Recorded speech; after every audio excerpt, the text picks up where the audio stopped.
सभी लोगों को तरुण तिवारी का नमस्कार। जय श्री राम। हर हर महादेव। भगवान भोलेनाथ आप सबका कल्याण करें। मेरे दोस्तों, फ्रेंड्स, जैसा आप लोगों ने देखा, मैंने पिछले 3 दिनों में 10 प्रेरक प्रसंग जो मैं आपको बता सकता था मैंने बताए। मैं एक बार रिवाइज करा देना चाहता हूँ आपको कि सबसे पहला प्रेरक प्रसंग था मेरा धर्म में दिखावा बाधक, जिसमें मैंने आपको बोधिधर्मा नामक एक संत की कहानी बताई थी जो चाइना जाते हैं। उसके अलावा मैंने आपको सत्य के सभी पहलुओं को देखे दूसरा प्रसंग बताया, जिसमें मैंने आपको भगवान महावीर स्वामी के बचपन की कहानी बताई थी। उसके अलावा मैंने आपको शांति का रास्ता बताया, जिसमें एक अमीर सेठ की कहानी थी, अमीर सेठ की बेचैनी की कहानी। उसके अलावा मैंने आपको बताया समदृष्टि रहने का महत्व, भगवान बुद्ध और चतुर लड़के की कहानी। उसके बाद मैंने आपको बताया कि क्रोध सर्वथा त्याग करने योग्य है। पंडित जी, जय माता की। सबसे ज़्यादा जो हमारे जीवन में परेशानियाँ लाता है वो क्रोध लाता है। उसके बारे में मैंने आपको जो बताया था वो एक पंडित और जमादार की कहानी मैंने आपको बताई थी। उसके अलावा बुरे कर्म का फल खुद को भोगना होता है, ये एक मनहूस वैद की कहानी मैंने आपको बताई। उसके अलावा मैंने आपको जो प्रेरक प्रसंग नंबर 7 आपको बताया था, 8 बताया था सॉरी, उसमें सज़ा देना सरल और माफ़ करना मुश्किल, एक नेक दिल बादशाह और उसके बेटे की कहानी थी। उसके बाद मैंने आपको प्रशंसा करना सीखें करके एक छोटा मोटिवेशनल इंसिडेंस बताया, जिसमें शराबी ड्राइवर और उसके मेहनती बेटे की कहानी थी जो आगे वकील बना था। उसके अलावा जो 9वां प्रसंग था मेरा, 10वां प्रसंग था, उसमें ये था कि भविष्यवाणी से नहीं पुरुषार्थ पे यकीन करना है आपको, भविष्यवाणी पे यकीन नहीं करना है। वो कलिंग के राजा और मलय देश के राजा की कहानी थी।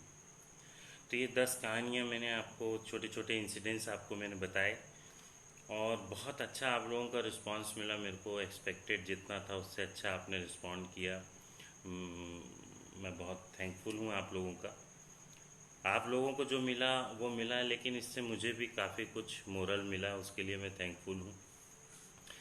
और इसको आगे बढ़ाते हुए अभी जो आज हमारा 11वें नंबर का प्रसंग है, मोटिवेशनल इंसिडेंस है, उसका नाम है मेहनताना अपने अपने काम का। ये जो इंसिडेंस मैं आपको बताने जा रहा हूँ, ये जो घटना है, ये अमेरिका की घटना है। अमेरिका के न्यूयॉर्क शहर की घटना है। अमेरिका के न्यूयॉर्क शहर में जो है एक माँ और एक बच्चा, माँ और बेटे साथ में रहते थे। माँ बिज़नेस करती थी, कुछ बिज़नेस था माँ का।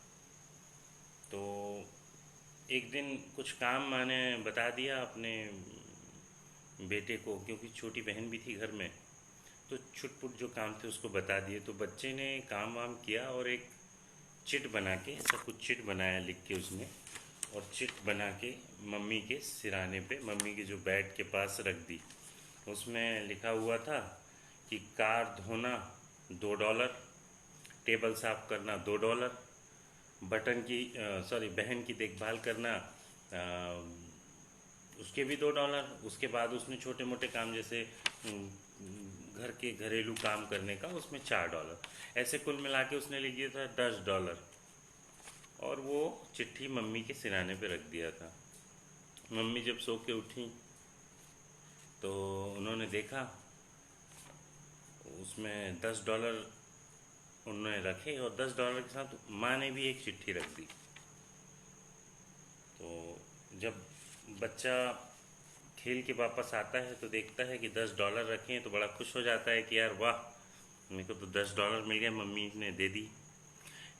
उसके साथ में एक चिट्ठी भी रहती है छोटी सी, जिसमें लिखा होता है तुम्हारी देखभाल के $0, तुमको चलना सिखाया $0, नाश्ता बनाया तुम्हारे लिए खाना बनाया $0, बिस्तर ठीक किया तुम्हारा $0, आपके कपड़े धोए $0, आप जब बीमार हुए थे तो आपकी देखभाल की, उसके भी $0, कुल मिलाकर $0।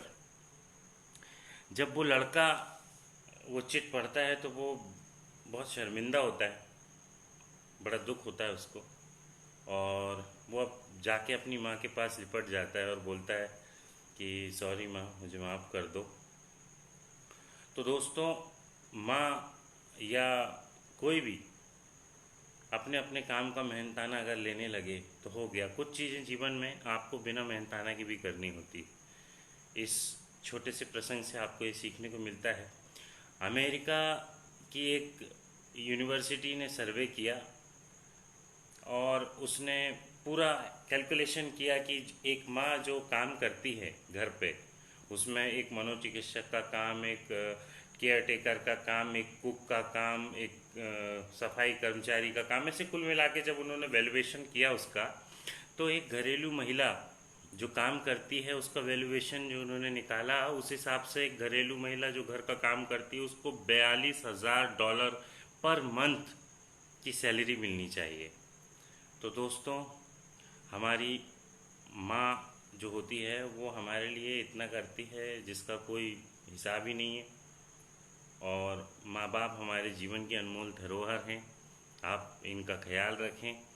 कोविड-19 के इस खतरनाक दौर में, इस महामारी के दौर में आप लोग अपने घर के बुजुर्गों का ख्याल रखने, अपनी माताओं बहनों का ख्याल रखें, स्पेशल केयर दें उनको, क्योंकि वो हमारे लिए बहुत कुछ करती हैं। हो सकता है क्योंकि मेरी कुछ बातों से कुछ लोग ताल्लुकात रखते होंगे, कुछ लोग नहीं रखते होंगे, तो मैं उनको बता दूं मेरे दोस्तों, ये आज का ये 11वां प्रसंग ख़त्म करने से पहले, कि मैं माटी का पुतला हूँ, आपसे जुदा नहीं हूँ। गलती हो तो माफ़ कर देना, इंसान हूँ, खुदा नहीं हूँ। मेरे दोस्तों, अपना ख्याल रखिए, और मैं दूसरे प्रसंग के साथ जल्दी ही आपसे मिलता हूँ। तब तक जय हिंद, जय भारत। कोरोना को हराना है,